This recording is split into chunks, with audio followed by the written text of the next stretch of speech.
In this guide, I'm going to show you how you can remove one of your contacts on WhatsApp if you're not sure how. Don't worry, I'm going to walk you through how you can delete those contacts step by step. Before we do dive into this guide, make sure to like the video and subscribe to the channel with all notifications on. It really does help with the channel. It lets us know that you want more content like this. We'd greatly appreciate it. But begin by opening up WhatsApp and going to the Chats tab. And what you're going to want to do is actually select the plus button up in the top right corner to open up your contact list. From here, find and tap on whatever name of the contact you want to go ahead and remove.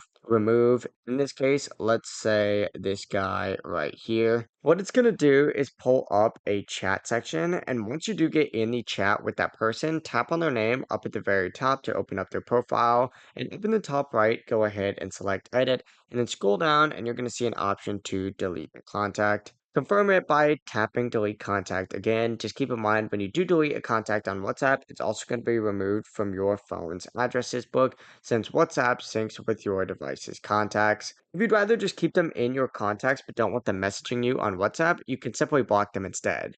That's really all it takes to delete a contact here on WhatsApp. If you did find this guide helpful, make sure to like the video and subscribe to the channel with all notifications on. It really does help with the channel. Lets us know that you want more content like this. We'd greatly appreciate it. Have a great rest of your day. Peace.